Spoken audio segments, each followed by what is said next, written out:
Ahmedabad municipal કોર્પોરેશનની office ગયા હતા પીવાના પાણી માટે, પછી તમે એસ્ટેટમાં અભિપ્રાય લેવા ગયા, ત્યારે કોને તમને શું કહ્યું? તમે અત્યારે એસ્ટેટ ખાતાની અંદર અભિપ્રાય લેવા ગયા હતા, એમાં કિશોર વનેરા કરીને છે, ડેપ્યુટી કમિશનર કરીને આવે છે, એ અમને એમ કહે છે કે તમે મફતનું રહેવા મળે તો મફતમાં રહો, કે તમે મફતની કોકને બાપ દાદાની જમીનમાં રહો છો, તમે આટલી ચરબી છે નહીં કરો કે આ બધું તમારું નહીં ચાલે.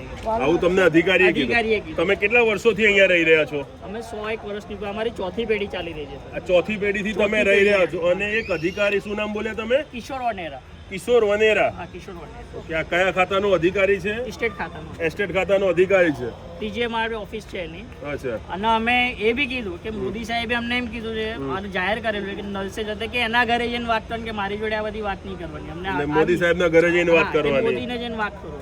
અચ્છા. એમના ઘરે જઈને તમે વાત કરો. અમને એવી રીતના ઓપન ધમકી આપે. એમને કીધું છે, અમે થોડી કહીએ છીએ આવું બોલ.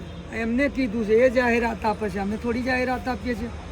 હા મિત્રો, અધિકારીઓ સરકારને પણ નથી ગાંઠી રહી.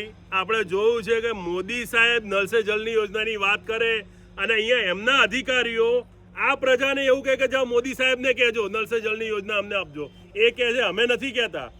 અધિકારીઓનું કામ હોય છે સરકાર જે આદેશ આપે એનું પાલન કરવાનું, અને અહીંયા જાહેરમાં આ અધિકારી વડાપ્રધાનને એવું કહે છે લોકોની સામે કે વડાપ્રધાને કીધું એમની જોડે જાઓ, અમે નથી કીધું. ત્યારે તમે કીધું નહીં કે દેશના વડાપ્રધાન માટે તમે આવું બોલો છો, ખોટું છે?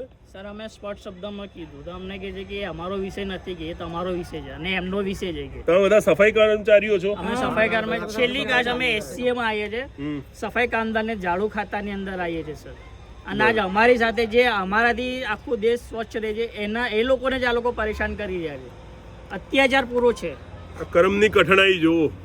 જે લોકો અમદાવાદને સ્વચ્છ રાખે છે, અમદાવાદને બીમારી ગંદકીથી દૂર રાખે છે, એ લોકો જ આજે ગંદકીમાં જીવી રહ્યા છે. એ લોકોને પીવાનું પાણી નથી મળી રહ્યું, એ લોકોને ગટર નથી. ઉપરથી અધિકારીઓ એવું કહે છે કે જાઓ વડાપ્રધાન પાસે.